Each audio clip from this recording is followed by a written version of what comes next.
welcome everybody. This is our last ISA webinar of the year of 2023, and what a wild and crazy year it has been.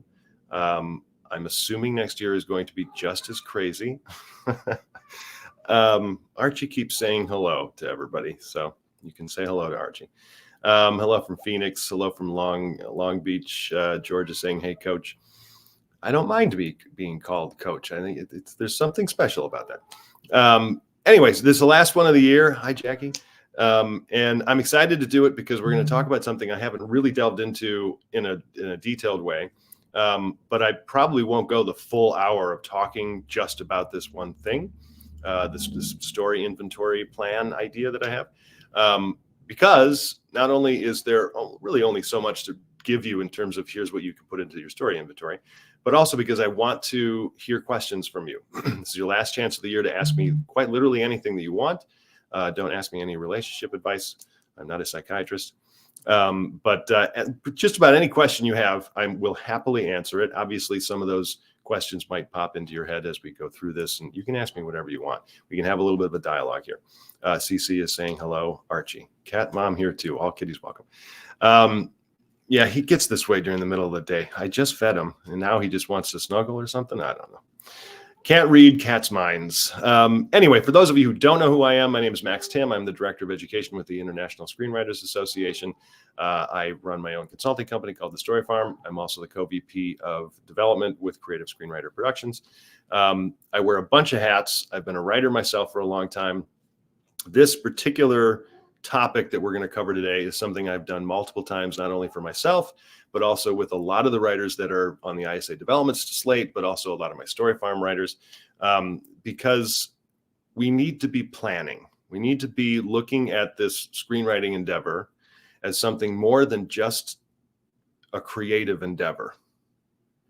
I don't know if that's exactly how I want to say it, but in a way, hopefully you know what I mean. That yes, of course, our emphasis and our energy needs to be put into the artwork and the creating of emotion and putting words on page and finishing screenplays, being a writer. That is our main hat. But we also need to be putting on a CEO hat of our own company, of us. We need to be preparing and planning for our career and our business, even more than any representative, meaning like an agent or a manager or a producer would do for you. Producer's not going to do that for you. An agent won't really do that for you either. A manager will help you, but we need to be putting in that work. So I wanted to cover something called a story inventory, which at surface level, really straightforward and basic that most of you already pretty much know. And some of the things that I'm going to be talking about, a lot of you probably already do this. And if you have experiences and you have your own kind of, planning document that you want to share in terms of at least here's what I put in mine, great.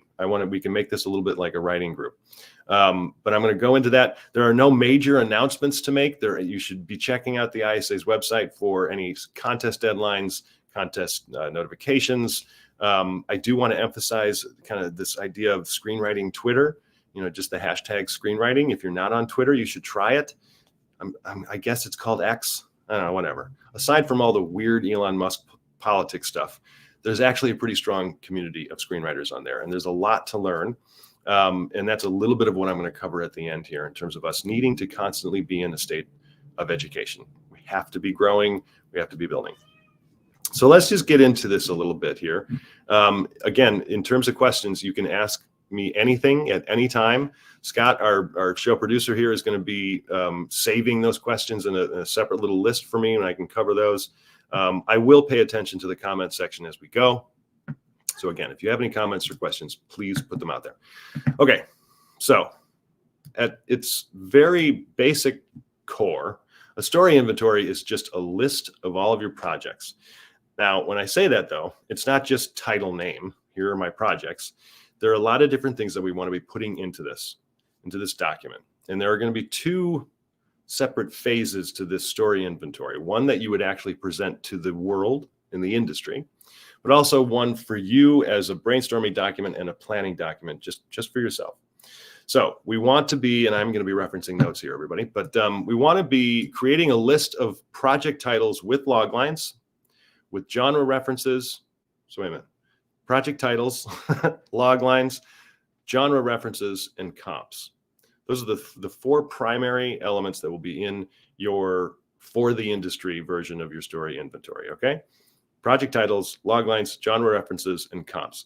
Let's just do a little bit of a review for log lines. And a lot of end of year webinars that I've done in the past covers, brainstorming. How do you get the most out of your concept? How do you write log lines? I've done that a bunch of times, which, by the way, everyone, these all of my past webinars, whether it's end of year webinar or all the webinars I do during the year, they exist on the ISA website. If you're a Connect member, you get them for free.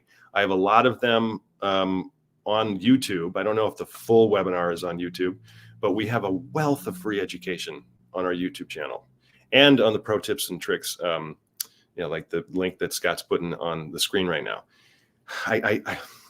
I'll go off on a tangent here before we talk about log lines. There is a screenwriter on Instagram named Michael Jamin, Jamin. Really funny guy. He's a comedy writer. He's been in the industry for a long time. And he does, I think, almost daily straight to camera pieces of advice or answering questions. Huge wealth of free information and education. Follow him on Instagram, Michael Jamin, Jamin. Plus, he's fun, a little obnoxious, but like in a funny way. I think comedy writers need to be somewhat on that border. But he was talking about how much free education is available to all of you. And I can't emphasize it enough. I don't know what else to say other than please do the work and the research, because you don't have to pay a consultant a ridiculous amount of money. I tend to be a little expensive, but that's because I'm working on a regular basis and helping you develop projects. But you don't need to be spending that money. Yes, eventually you're going to have to invest in your career. Screenplay contests, getting notes back from people, joining a writing group, taking a class or something. But there's so much information out there that you can learn so much, from industry business stuff to, the craft. Anyway, I don't know. Oh, I was talking about how past webinars are on the pro tips and tricks page on the ISA site. Anyway, I didn't plan for that tangent, but here we go. Okay, so story inventory. We'll talk about log lines just a little bit. They really are so important, mainly because it's sort of that first level of defense for any executive. Executive meaning a producer, an agent, a manager, even an actor, somebody considering a project. Because it's getting the general idea and hook in front of who you are trying to convince to take this project on in some way. So it needs to be clear, detailed, but not overwritten. Sounds a lot easier said than done. The one thing I try to remind all of my writers on a regular basis, and I'm sure a lot of you have heard me talk about this, is that there can be, and really I would argue to say should be, a little bit of a structure to your logline, a when, then, and until, almost placeholder approach to structure. When this happens, then this happens, until this happens. It allows for a natural flow of the read of your logline. Plus, it forces you as a writer to get specific, to be very particular with word choice, be active in your logline. So important. So what that does, it's going to deliver not just the conceptual hook for your story, but the character's journey through an experience of that hook.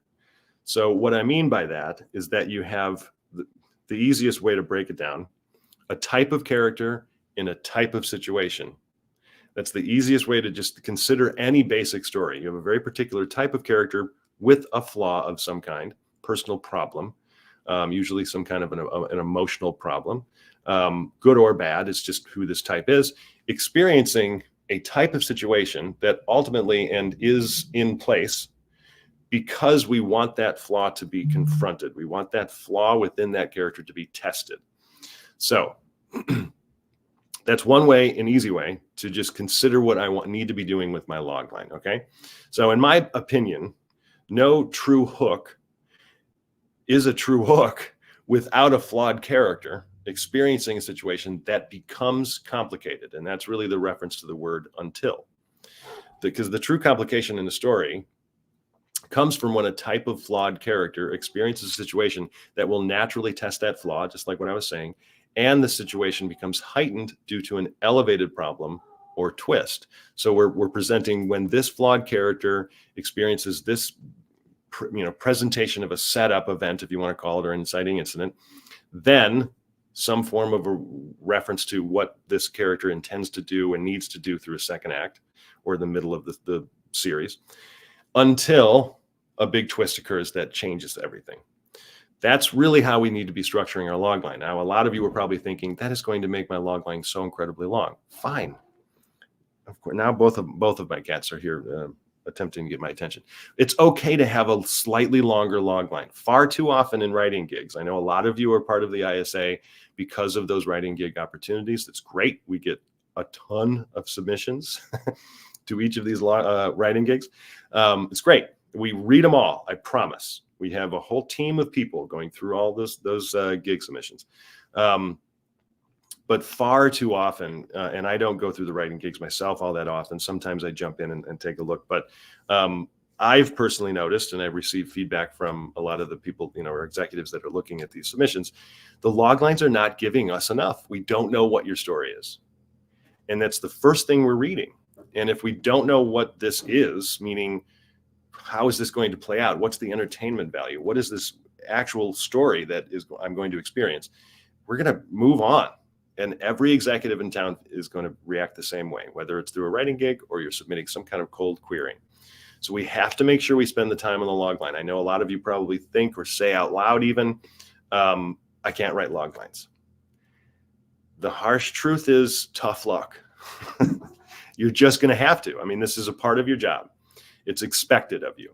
So you're going to have to drill down. You're going to have to do the research. You're going to have to do, go through the educational process, ask people to read it just to give some feedback. It's incredibly important. Okay. So obviously in your story inventory, you've got your project title, plus a log line. Usually and naturally through a log line, we're going to, as a reader, we're going to get a sense of what this genre might be. But also in that story inventory, you're going to be presenting. Just put the genre down. I'll get to genre in a second. But jumping back to this idea of logline writing, we want to stay away from this. I always hesitate before I talk about this because it gets into a longer conversation. I don't necessarily need to spend that much time on it, but we want to stay away from passive words in our logline. So an example of some of them, these are as many as I could think of when I was making example of some of the words: discovers, realizes, must choose between. I tell you, I'm going to be a little harsh when I say this. I freaking hate when I see that in the log line. Must choose between this or that. When I read that in my head, I'm only thinking, well, then what do they choose? I don't know. It's an interesting, complication maybe, but it's not a huge twist. I don't know what he chooses or she chooses, so I don't know what's going to happen.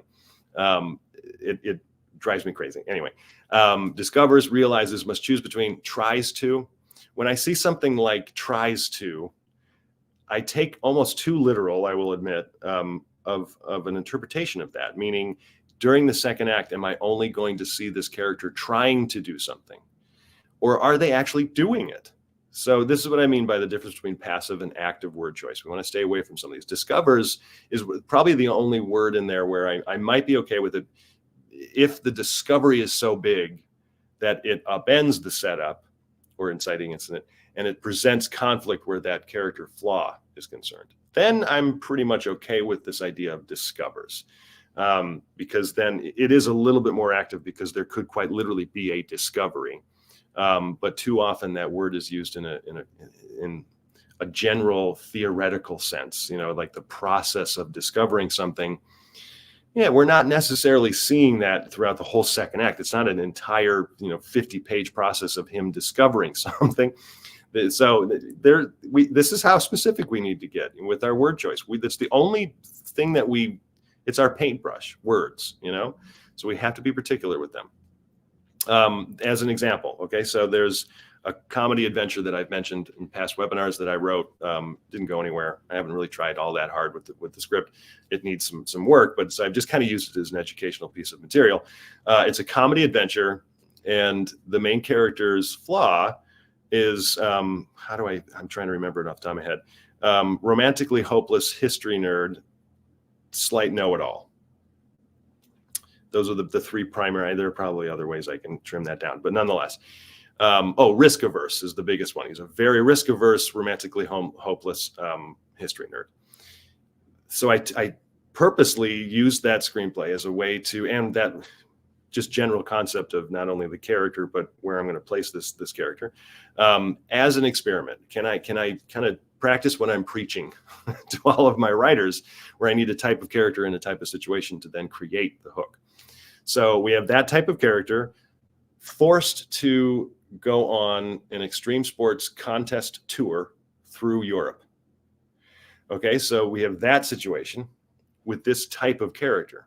Naturally, when you have those two situations come together, or not situations, those two elements come together, you're going to see conflict. It's not going to be easy for this character to go through that. An extreme sports contest tour through Europe, not only is it extreme sports, but it's a tour through the, it's travel, which anybody who's risk averse probably isn't a huge, traveler, but it's also a contest. So there's this need to win. And, so it all kind of tugs on this risk averse flaw.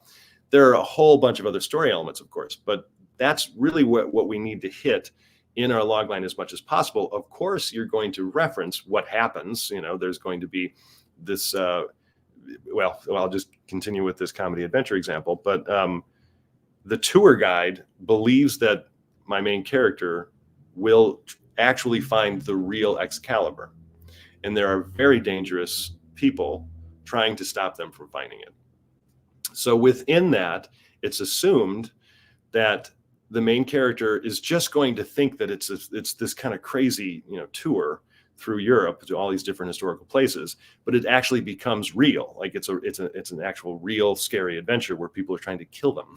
And he doesn't realize this throughout, but I'm not using the word realize. I'm trying to stay active in terms of what the experience is going to be for the audience. And of course, therefore, the main character. So there's a lot that I can go into in terms of the logline.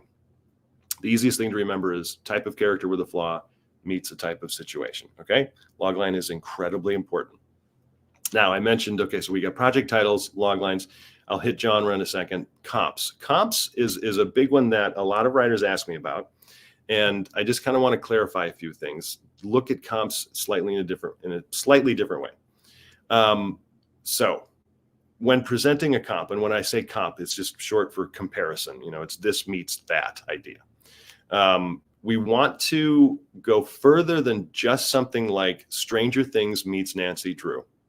We want to go a little bit further than that. It could instead be the retro throwback and monsters of Stranger Things meets the young adult investigation and mystery of Nancy Drew, and I'm throwing this in there, with the emotion and relationships of sex education. It's pretty wordy, but that's fine. It takes 4 seconds for an executive to read that, and you're singling out 3 specific elements of comps. So people have a familiarity with the terms or with the titles of those shows, but I'm saying something specific. Like imagine if I just said sex education. We all have, if you have seen the show or even if you just have heard of it, we all have this kind of preconceived notion of what that show is, which it is. It's very raunchy. It's, a ton of, nudity, very vulgar. It's really funny from that, standpoint. It's a whole bunch of things when you just think of the series. And that is what an executive is going to be thinking about. Like, whoa, we got those sex education in there. But if I'm singling out, it's actually the heart and emotion and relationships of sex education that I want to focus on, not necessarily all the other elements. It helps specify how the reader is supposed to be considering your project. Just going in my notes again, be specific to something within the comp that you want to focus on as opposed to just the comp title. Because like I was saying, we all have thoughts and opinions about certain shows and movies. Someone might not like Stranger Things, but they can't argue the quote unquote retro throwback and monsters of the show, right? So that's specific. So definitely choose comps that are recent and successful. Try to stay away from these obscure comp references. And by obscure, I mean, like small or niche or like an unknown, non-mainstream kind of project, like some French noir film from the 60s or something. It's just going to fly over most executives' heads. A lot of junior executives are millennials that were born in, 2005, So we just have to consider how specific can I really be with some of these comps? There's nothing wrong with having that comp in your head as you're brainstorming the material, but using that as a piece of like a sales technique, we just keep it, let's keep it somewhat broad so that they just have an understanding of here's what I'm trying to do, but go specific to what you like about sex education, what you want to pull from Stranger Things. What about Nancy Drew that you specifically feel is similar to your project? So comps are important. Don't go too over the top. We don't need a list of things, but definitely go beyond just the title. Genres. So this could be a whole 2-hour lecture. There's actually a really fantastic lecture that I did with John Truby on the ISA's Pro Tips and Tricks page. John Truby has a book called The Anatomy of Genres. I think it's an absolute must-have for every screenwriter. It's not one of those books that you need to read from cover to cover. It's like a 700 and some odd page tome of giving very specific details about basically every single genre there is, including structural references, beats that need to be hit at certain times. I don't see any kind of commission from John's book, but I highly recommend finding Anatomy of Genres. It's a great piece of reference material you just keep on your shelf. If you're trying to develop a project, I want to write this kind of genre, just start reading about it in John's book. It's really it's fantastic. Okay, so genres. When referencing on our story inventory document, okay, we don't want to get too crazy with genre mix stuff. Mixing of genres is fine. It's a good thing. The industry wants to find mixed genres today. But you can go over the top and lose somebody. We don't want to label something as a supernatural thriller, dark comedy, action, horror. That's like everything other than drama and comedy. No, I even have a comedy representative. We won't really know what this movie is from an audience or marketing standpoint if we go that far into all these different mixes. Even if you know, though, that there are elements of all of them in your project, that's fine. You just want to keep it relatively simple in terms of a genre reference at first. Because if someone can, like, if supernatural thriller, basically is what I'm trying to say, is fine. It's enough. Because what that does is that when an executive is looking at your story inventory or a manager, they're immediately thinking, well, a manager's thinking, okay, who do I know who is looking for a supernatural thriller? If they see a supernatural thriller, dark comedy, action, horror, they're going to be like, I don't know who's looking for that because it's so specific. But they probably have a list of people that they have contacts with that are looking for a supernatural thriller. From a producing standpoint, they're going to be thinking, am I looking for a supernatural thriller or not? Is it something that we already have on our slate? Is my boss, ahead of me looking for this? It's just keep it simple. So you want to be particular, but not overly particular. A lot of times when submitting to contests, they keep it really simple. And I get questions from writers sometimes, what kind of genre is my project here? And usually just keep it relatively broad. You don't need to have all these subgenres listed, even though you know that there are some elements of those types of genres in your project. Try to keep it simple. CC, I see that you're asking questions. I'll get to those in a little bit. Okay, so finally, one last one that we want to put in our story inventory that I did not mention in the list. So far, we have project titles, which is pretty obvious, log lines, genre references, and comps. So beyond comps, per project, you want to be referencing or listing accolades. And this goes into a little bit broader of a conversation. You want to list the various awards, accolades, recommends that you've received for each particular project. Now, this is a little bit of an if. This is where it gets tough. If you've only ever received a quarterfinalist placement in contests, I hate to be harsh. We're getting to the holidays. I don't mean to be mean. But if you've only ever received a quarterfinalist placement in a contest or multiple contests, don't bother referencing it. I'm going to sound like that jerk industry dude. Nobody cares. Even in nickel. I know some of you may argue, well, nickel has this. There are a lot of people who receive a quarterfinalist placement in nickel. I think that would be the only contest that I might be like, all right, you can reference that. But that's technically really just getting through the first round. And there are a lot of other scripts that place as a quarterfinalist too. executives, managers, reps, they're going to be wondering, well, why didn't it make semifinalist or finalist or win? I hate to say it that way, but it's just the truth, though. I'm not trying to come down on anybody, but I see that a lot where they're listing all these, they have like 4 or 5 quarterfinalist placements in 2017 for the script. And I'm like, you can just get rid of that. For one, 2017 is way old, for the lack of a better way of saying it, that people are going to wonder, well, where's the script been since 2017? But also the quarterfinalist, I almost said it's not good enough, and I don't mean it that way. It's solid validation. You're doing something right, but the script obviously needs a little bit more work than the other scripts that went further in that contest. There are a lot of caveats to what I just said. A lot of you may be thinking, well, the genre may not place, or they're blaming the readers because the readers weren't very good that year.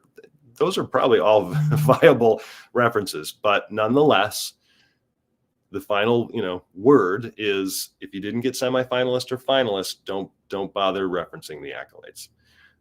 We need to be referencing the true victories, the true recommends. Now, going back to my notes here, you need semifinalists at least, and in larger named contests, that it's something that's at least relatively well known. And you can do a simple Google search for all the top screenplay contests, and you'll see the patterns from all the different lists that come up. You'll see the same ones come in there. You can just make a list of those. Okay, these are the ones: Austin, Nickel, Blue Cat, Script Pipeline, Scriptapalooza, ISA's Fast Track, arguably ISA's are emerging screenwriters. Table Read My Screenplay is a good one, but there are a couple other ones.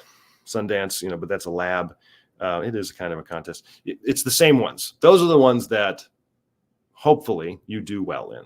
Now, this is not to say that let's say, you've won the grand prize of a dozen very small festivals or contests.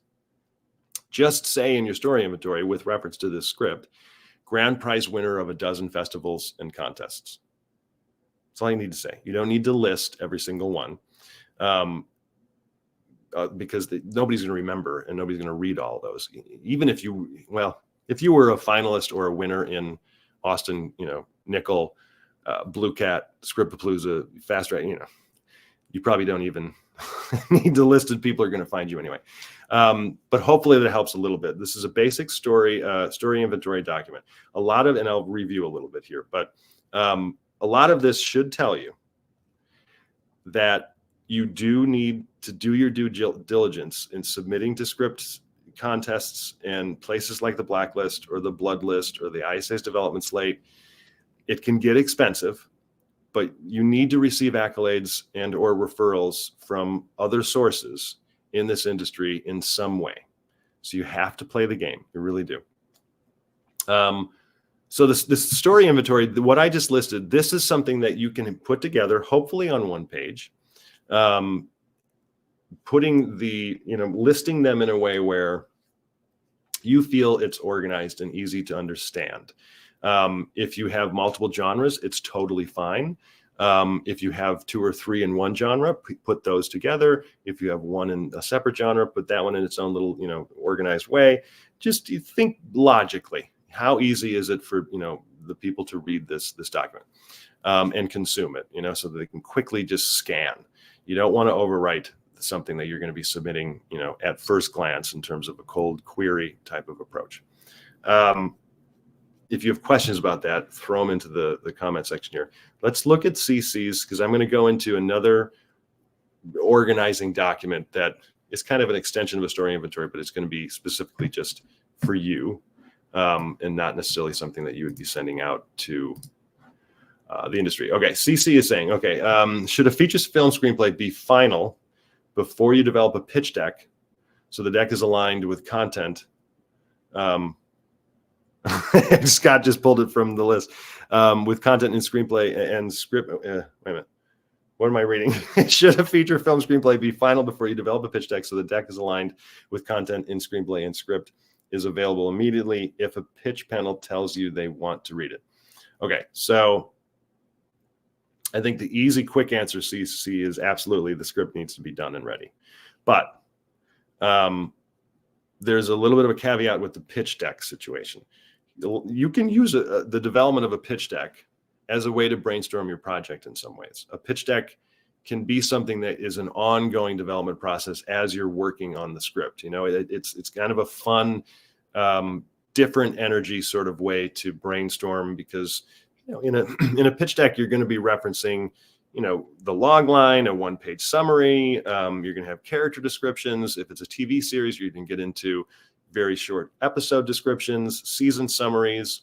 You're going to be talking about theme and why am I writing this script now and what does it mean to me. Those are all really important brainstorming tools and exercises that you should be doing for every project, because it helps you get into that energy of what is this just in general. So it's something you could do first and develop as you are writing the script and make some changes there, and then go into the, hopefully you're working through some form of an outline before you're writing pages. But it's something that can be ongoing. I think the quick and easy answer to your question is that if someone requests your script, whether it's a contest or a manager or a producer or whatever, you better be damn sure that this thing is ready to give out to somebody, because it's that old cliche of you only have one chance at a first impression. So it's really important that you do not submit your projects too early. Contests a little different. You can submit a second draft of a script to see how you're doing, maybe get a little feedback.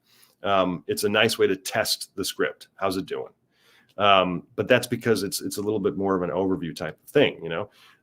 You're not asking someone at a major production company to consider not only the script but you. They're looking at who you are as a writer. How professional, how experienced are you? Can they handle this type of genre, this type of story, these characters? Because more often than not, you're going to be submitting something to some form of an executive in the industry, and that script is a sample of what you can do, just as much as a potential product that they could buy. It's pretty rare, everybody, and I don't mean to be negative when I say this or pessimistic, because it's just the truth. It's pretty rare that a script is submitted to somebody and it's just purchased. Like, this isn't, a bar of soap. This is a timely endeavor. If someone comes on, even to give you a shopping agreement, they're agreeing to a certain amount of time to spend on helping this project find its way somewhere. This is a commitment. So make sure that whatever you submit to whomever, it's ready, that you have received notes from people, you've applied those notes, you've gotten notes again, you've gone through rewrites. It's really important. It's really important. Don't submit too early. I know how eager we can get. You finish something, you're like, oh my God, this is so good and I love it so much, I need everybody to read it. Maybe 2 or 3 people. we don't need to just shower the town with your project right away. Next question, Cece, if you pitch a feature film and panel wants to read the script, but the script is only 25% complete, I might have answered this question. How long does an interested creative executive wait and remain interested? Oh boy, that part of the question I'm not sure of, Cece, because it's so relative. But if you pitch a feature film and a panel, I guess you might be saying, a certain amount of people, they want to read the script. I think you want to just be honest with them.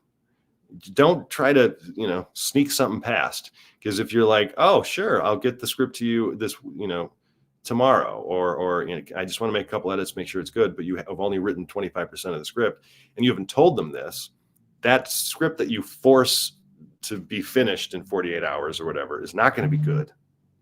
It's just not going to be very good. And they're expecting something great. They like the idea and concept and potential, and then they read the screenplay and they're disappointed. That's the last thing you want. So just tell them, I have a script that I'm still working on. It's not done, but it's this. And they'll be like, cool. When you're done, send it to us. And then it's, you don't want to try to slip. I'm not saying that you're trying to slip something past anybody. Ashley, for comps, how do you know what's considered successful when streamers don't release info about budget, revenue, viewership? It's a really good question. I would assume that if it's on a streamer, it's at least known. Successful obviously we don't necessarily know completely. Arguably, if it's on a major streamer, like there's a show on Apple TV called The Big Door Prize with Chris O'Dowd and a couple other really fantastic actors. Not an incredibly well-known show, but it's known in town just because it's, you know, Apple TV. Anytime they make something, it's going to be known. They have solid cast, you know. And if you really like that show, or if there's a quality to that show, kind of take my advice about, you know, something that's niche or unknown broadly, because just innately you're gonna know, you know. And if it's something that was made in the late 90s or something, it's just kind of old, and we want to, you know, stay in the new and fresh. Something that's been released over the past 5 years or something, keep it up to date. And my answer to your question might be kind of lazy, but you'll kind of know if the project is a success or not, you know, especially when you're referencing something particular about the comp and not just the Big Door Prize. You want to talk about something specific about the Big Door Prize. Let's see here. So, oh yeah, Scott's making a good point. You could look at IMDB votes. How popular is it as an audience rating? You know, total votes. It's at least a light indication of how known it is. That's a good question, or good point. Okay, I don't want to get off track too much. If you have more questions, put them in there. Let's finish this off and talk about a document that I think is so important. I've gone a little longer than I expected here, actually, but this other form of your story inventory is now for you to plan and stay organized per project. And it's going to be it's a separate document. This is not something that you're going to be sending out into the world. Okay, so we want, still along the same lines, you can have title, logline, genre, comps, etc. But now you want to be creating a list of producers and companies per project that are not only similar to the projects that those producers and companies have made, but producers and companies that you would love to try to get this project to, but for a reason. You know, they fall in the same genre category, or because of this, you know, love for character, I want this particular company to focus on this. So it's a list of producers and companies of some similar material, or producers and companies that you just love and admire. That's totally fine. And you want to search for and find the contacts at each company. I know that sounds a lot easier said than done, but IMDB Pro is a must-have if you're really serious about this. It's $20 a month, absolutely worth it. Not all the time are you going to have perfect reference to contact information, but there's a wealth of information in IMDB Pro. Don't rely on just regular IMDB. But you want to search for and find the contacts at each company, preferably lower level contacts, not the head of a company. You know, if you have a big company and there's like 20 different employees plus, you're not going to necessarily go to the head of development. You're probably going to try to find a VP of development, or, you know, just look at the credits and see what they've done, see what their title is. And if they have an email, just keep a reference to that contact information. Keep a list of these people that you want to be tracking. Let's share my screen here, Scott, with the IMDB Pro page, and I'll show you, hey, referencing the Big Door Prize. And I'll show you what I do with IMDB Pro. And I'm not, again, I don't get any commission from IMDB Pro, but I keep lists. They have a really handy approach here of ways to just keep tabs on people. And so I have a whole bunch of lists. Some of these are literally in reference to projects that we're trying to get off the ground, but directors to watch, young talent, actors to watch, Christmas talent. We have some Christmas projects that we've looked at, various specific scripts that we are trying to do things with. So this is, I mean, you could organize this however you want. But as an example, in this list, if I click this person, it just goes right to her page. It shows everything that, you know, she's done. You've probably used IMDb before, but nonetheless, it's a really handy way to keep tabs on, oh, I didn't share her page, but it's a handy way to keep tabs on and keep track of all this information. And I believe there is a way for you to, let me see if this goes to a new tab. Okay, cool. See, it shows all of their known for titles, who their talent agency is, who their management is. It does not have contact information in this basic list, but you can just click on her and you can find that. And I believe you can download the document in some way. Here, yeah, export. And you can export it as an Excel spreadsheet. Incredibly helpful because you can do this per script and per project. And it's a little bit of a rabbit hole that you can go down because IMDb Pro, it's just, wow, you know, one link leads to another and then you start doing research on that person and you're like, oh, I love that movie. Let's find out that. It's easy to get off track. But keep these lists. I'm going off my notes here and let me go back to make sure I'm not forgetting anything. You can save companies and names to these boards, and you want to create a board for each of your projects, save companies and people to each board. For actors, it's a little tricky with actors. It's fun to cast your show for sure. But in terms of outreach to actors, it's a little tricky.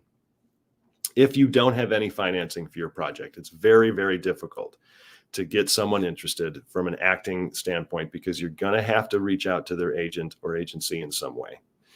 Unless you have an in with someone who knows a particular actor, that's just the way the industry works. This is the way it goes.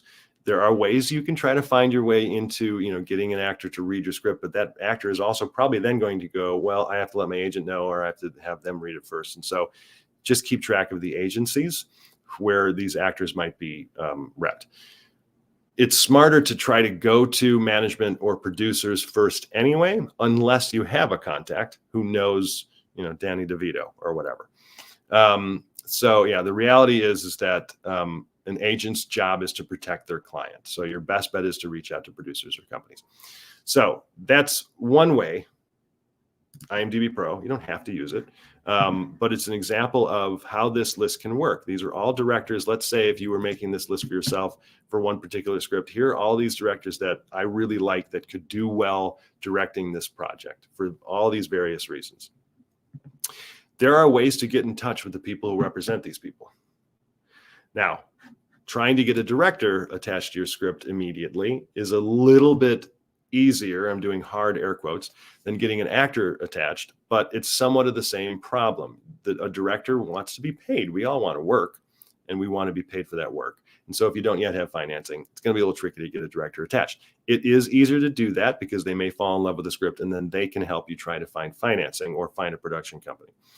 The smarter route, I think, is to reach out to managers or production companies or producers who might be interested in your project or script. That is probably the easier route to get people reading, to try to get a meeting, to just make contact. The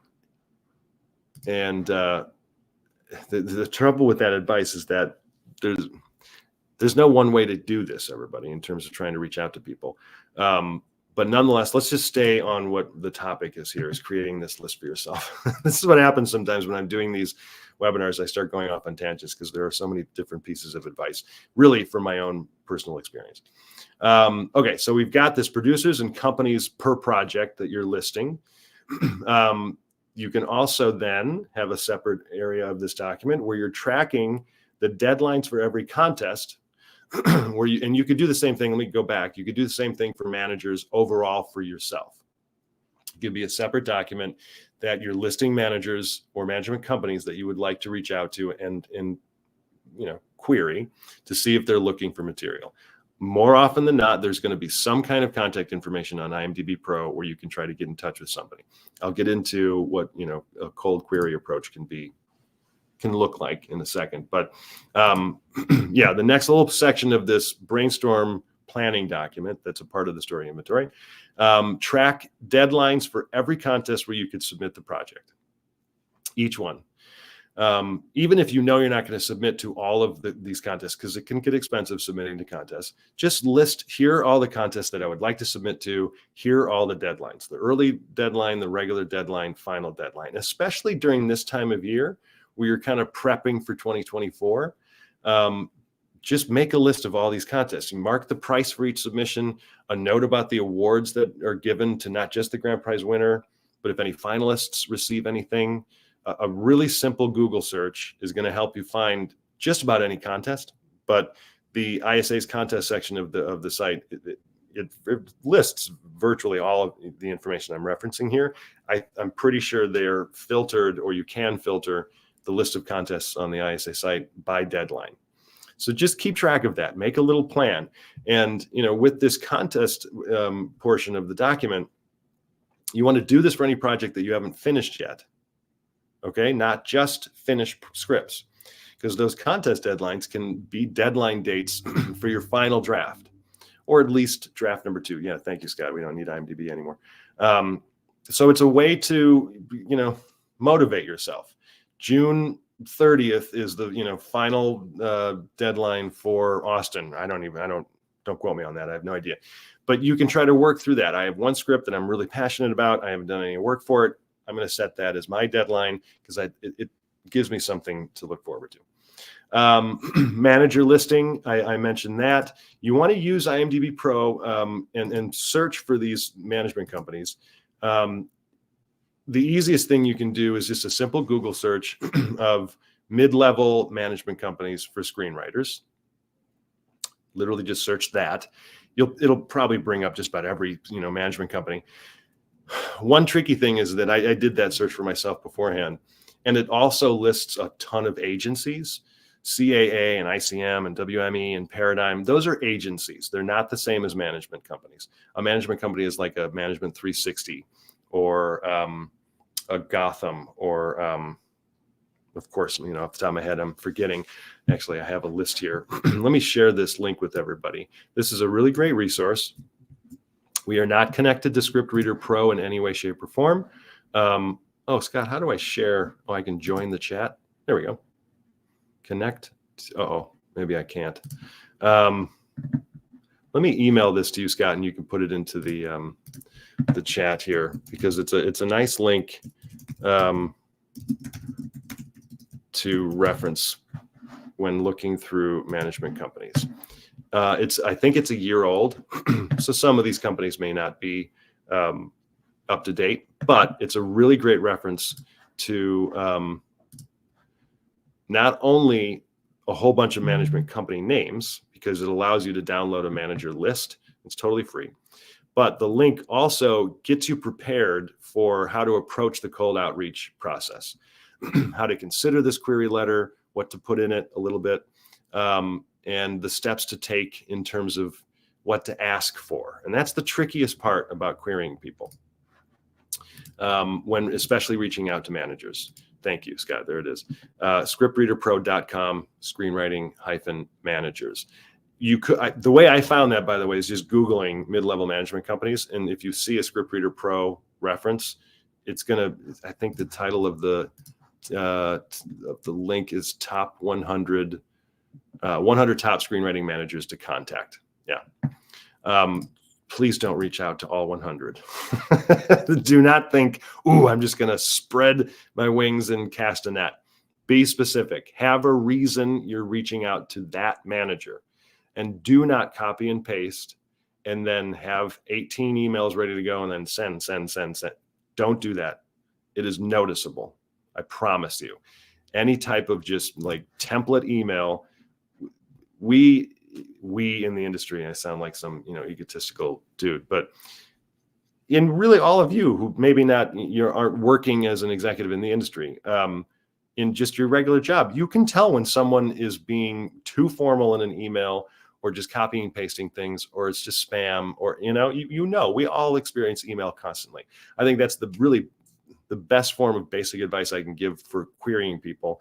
Just consider what the other person is experiencing, not only when they receive your email, but what they're doing just with their life. I mean, it's cold outreach really does work. It absolutely does. I've helped a lot of my writers, craft different cold query emails, and it absolutely works. But you have to treat that outreach with so much care. Do not, I will say, in terms of what your query email can be, I'll start with do not. Don't just send your entire list of log lines. Don't just attach your story inventory in terms of what we're listing here, especially in that first email. Just I'm trying to word this properly so I'm not offending people. Don't just send a list of log lines. Do not attach anything in that first email outreach. Of course, later on, if you've actually created a back and forth with this person, then yeah, then it becomes normal.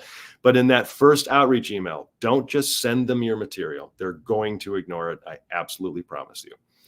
Unless your email says, I have Ryan Reynolds attached and I'm fully financed, and I'm producing this, plus I wrote, that's a completely different story. How many people here can say that they have a fully financed $50 million movie with Ryan Reynolds attached?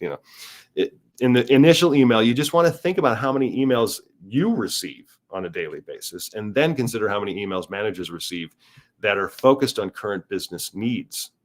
Like outside of your email, think of how many emails that they're receiving that they have to, tend to, because every human being who uses email, they're going to first focus on the emails that are the easiest and quickest to read. And then they'll consider those. And of course, the most important or the most urgent emails. So when you reach out with a cold query, it's not going to be the most urgent email in that inbox, So if you unload this novel length email on this person, you're basically asking them to invest a ton of time on you without knowing who you are, or if even reading the email is worth their time. You really have to be considerate. Be professional. You can add a little bit of your voice in there, but just really consider, what is this person going to read when I send them this? The best thing you can do is tell them, I'm so-and-so. I fully understand that this is a cold query, but I'm reaching out to, I used to have the wording perfect, to find if you would be willing to consider new writing clients. I am a writer with these accolades. I write in this genre or multiple genres. And I'd love to either chat on the phone or just have an email back and forth to see if this is something that you would consider. I'd be happy to send material if you request it. And that's a really easy email for people to just consume. They can make a decision quickly. They don't have a lot to read. They're probably going to think, well, you never know. I mean, this person seems like they are not crazy. They'll probably at least respond and say, thank you so much for reaching out, but I'm not considering new clients, or I can't take unsolicited material. You get that a lot. Sometimes, even though they say they don't take unsolicited material, a lot of companies will still take it. They might ask you to, sign some kind of a release or whatever. Bottom line is, cold querying does work, but just please be considerate. Don't just dump a novel long email with all of your material in that first outreach. Be very simple. Just treat it like a general, would you consider this, or that?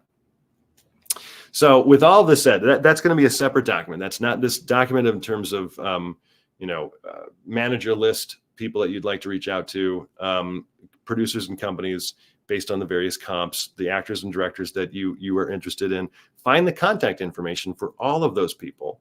And you never know, but don't immediately start reaching out. This is just like a document you're building on as you go. This is something that you can reference every now and then. You really have to have this innate quality to determine, when is this script ready to submit? And really, in a way, even more importantly, when am I ready to submit as a writer? Because everything we talked about innately, this kind of forces you to get organized, of course, and make a plan, but then also see the steps that you need to take in order to start making a name for yourself. That's hard, making a name for ourselves, making a splash, getting people interested in your material. That's where you need to cast the wide net. You need to be submitting to contests. You need to be submitting to the blacklist. Even though I don't really love the blacklist, it's a real organization. They're not doing anything illegal. I know all the rumors people talk about. They do mean well. It's just a huge machine. And keeping a list of the different people that you might be able to reach out to. Also, maybe a separate list of people that who either work in the industry or have some kind of connection to Hollywood, friends of the family. You never know who might be able to recommend or refer you. Also, to kind of summarize all of this, going through everything that we talked about, it kind of assumes that you need to be writing more than just a couple screenplays before you can think about jumpstarting a paid writing career. If you've only written one screenplay, and I always feel a little bad saying this, because I know that a lot of the writers in the ISA, sphere are relatively new at the process. But if you've only written one script, not much of everything I talked about today applies to you. I know it sounds harsh. I've kind of made this decision going into 2024 to be much more direct, much more honest. I'm not going to be pessimistic or negative, but I am going to be a little more harsh going forward. And it's not because I don't like you or that I'm annoyed or that I'm impatient or a jerk. It's because this is real.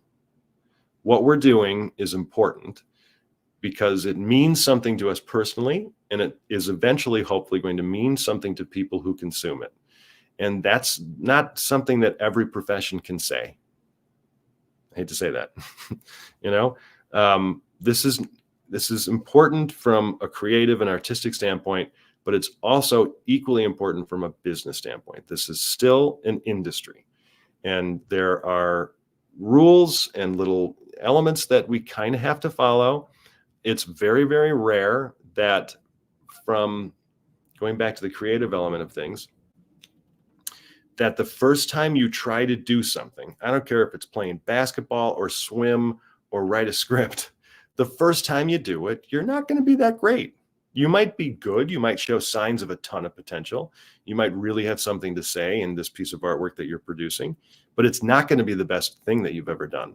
The best thing that you've ever done is going to be the next one. And then it's going to be the next one. And then it's going to be the next.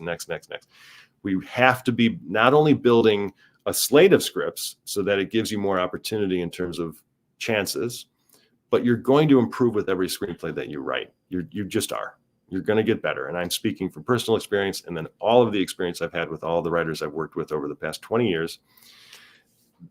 You build and you grow. So you really need to don't just put all your eggs in one script basket. It doesn't really mean anything. You need to have a lot of them, mainly because you grow as a writer and your talent grows.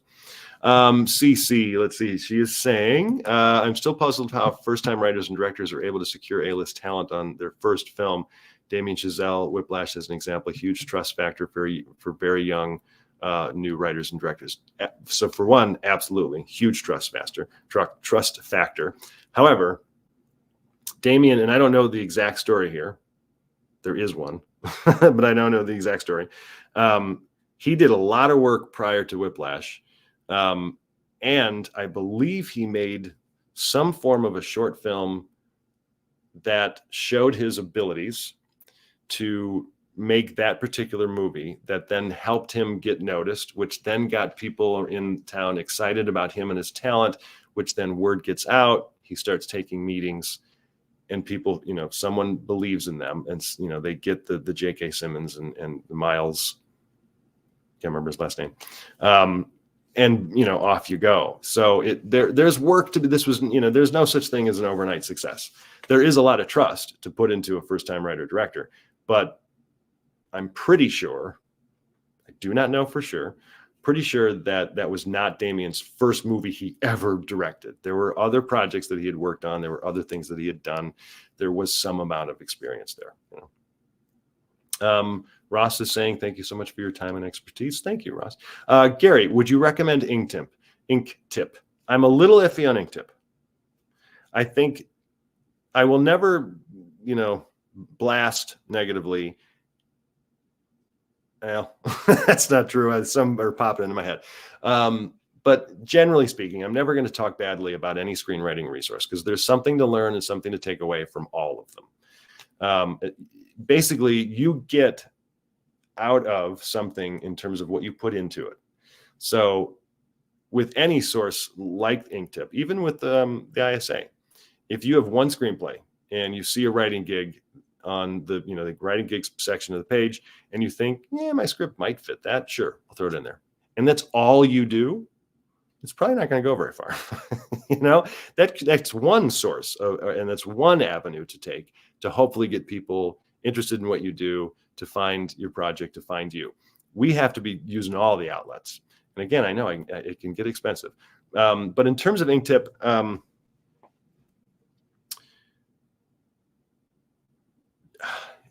I don't want to say anything bad. InkTip is what it is. But I kind of go back to that term of, you get out of something what you put into it. And so you take everything with a grain of salt.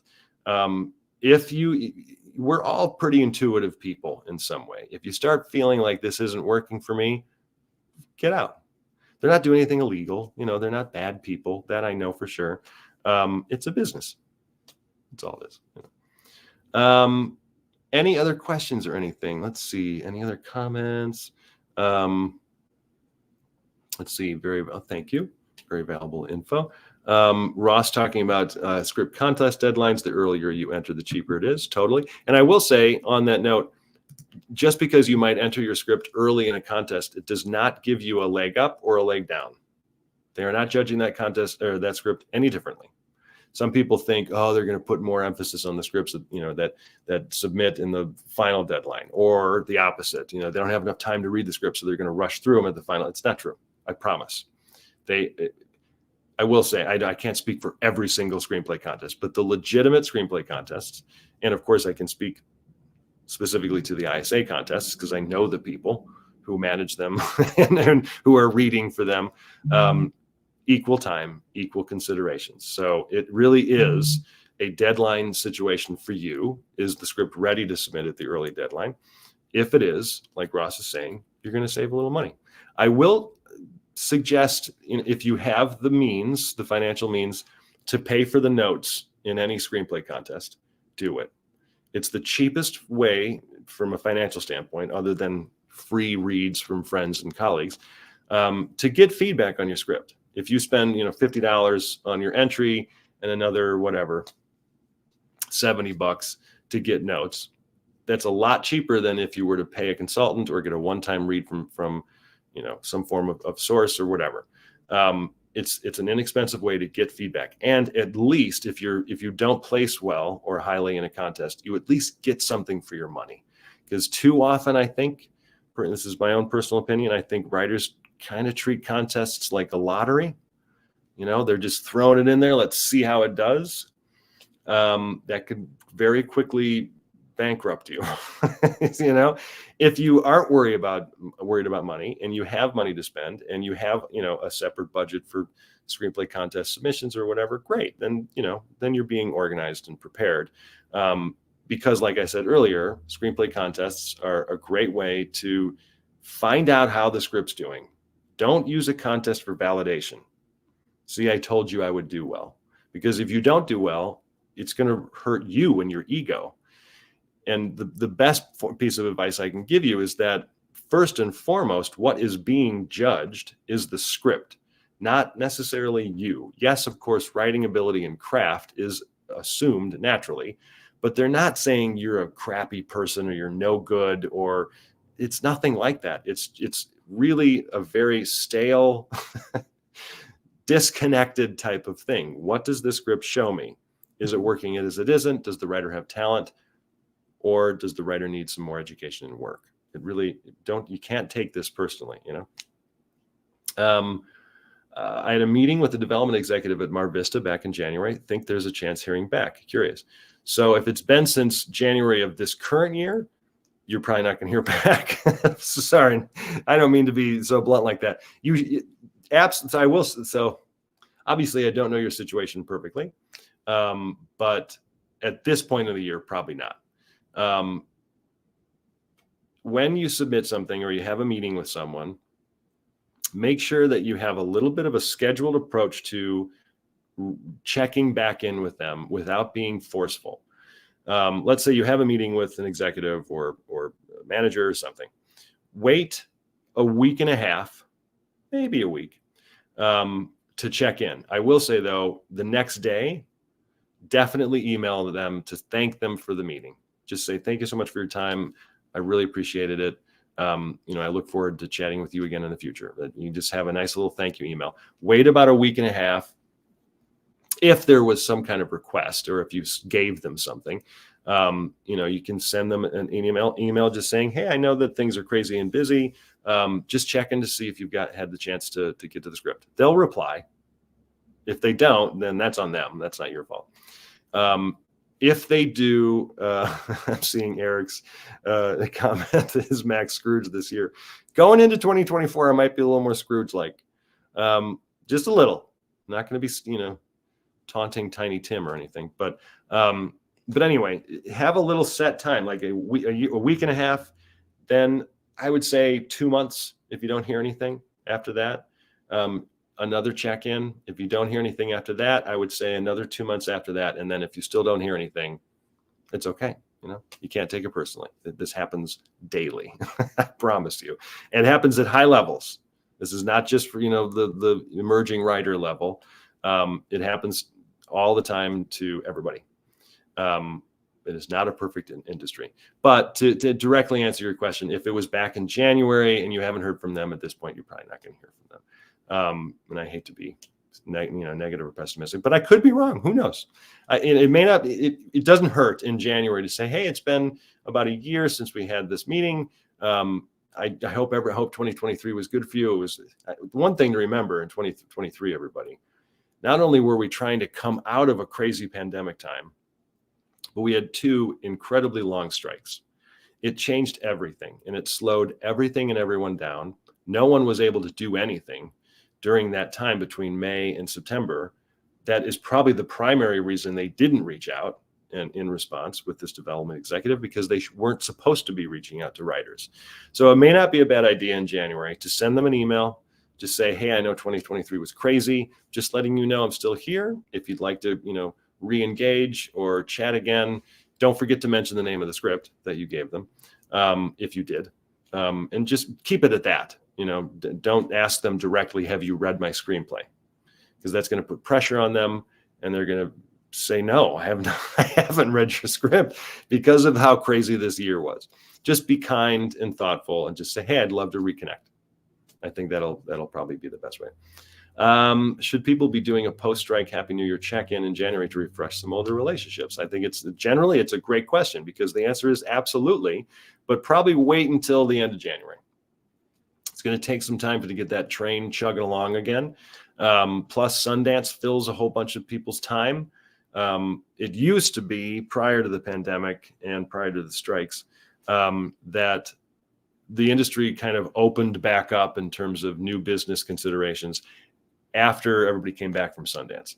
Because, you come out of the holidays, it takes at least a week for things to kind of get charged back up. And then it's a couple weeks to prep and plan for Sundance, because major deals are being made and considered, travel plans, et cetera. And then by the time they get back from Sundance, which most people are, in the industry are at least paying attention to Sundance, then they start moving forward. And so I would wait until the end of January to start reaching out to people. I think that's good for now, everybody. This was a lot of information. And hopefully there was something, at least one little thing that you took away from what we're doing. Oh, one announcement I want to make before you go. Please listen. I am relaunching with the ISA the 30-day screenwriting challenge. Just like we did this past January at the beginning of this year, I'm going to be on Zoom every day for office hours. And so not only are you going to have online coursework to work through to try to finish a draft in 30 days, we're going to be starting at the end of January, by the way. But I'm going to be on Zoom, much like what we're doing now, open Q&A, giving you a little bit of feedback on how you can approach the assignments, what exercises you're going to be working on. Last year, it turned into this really fantastic writing group. And people, we became close in a way. We had about 30 to 35 people on just about every day. There were about 150 plus people, maybe a little bit more, doing the challenge in general. But in terms of people joining the Zoom, it was really cool. And I can't remember the price. I think it's going to be $50, just like it was last year. It might be a little bit more or less, but it's basically right around $50. You get the coursework. I'm going to update the coursework. I'm going to change it up a little bit. It's going to be pretty much similar to what we did last year. So if you did it last year, it's a lot of the same, but you get me on Zoom for at least a half hour every day for 30 days. So we'll be sending out notifications. And if you're not registered with the ISA, please register. It's free, and you'll get emails and updates. In the meantime, everybody, enjoy December in whatever way you choose to enjoy it. I know we don't all celebrate the same holidays, but it is technically that holiday season. So at the very least, I hope that we can treat it. I'm trying to be as non-political as possible. Have a good end of your year, I think is the easiest way of saying it. Tom, any prerequisites for the 30-day? Only prerequisite is have a new idea ready to go, because you're going to apply that new idea to the daily coursework assignments that you log into an actual website. You can see and read through different lectures and assignments and things. Just all you need is a new idea. Could be TV or film. Yes, I think that's the easiest way to say it, Ross. Happy holidays. One thing I did notice, though, one of my writers doesn't celebrate any holiday. And I was like, oh, okay, I won't say happy holidays. Happy December is the easiest way to do it. Enjoy the end of the year, everybody. If you have and are able to be around family, do it. Friends count as family. Just do everything you can to enjoy the end of the year here. Take a little time off from writing. There's nothing wrong with that. But we'll be back ready to go in January. Pay attention to everything that's going on with the ISA, networkisa.org. And until then, I'll see you next year.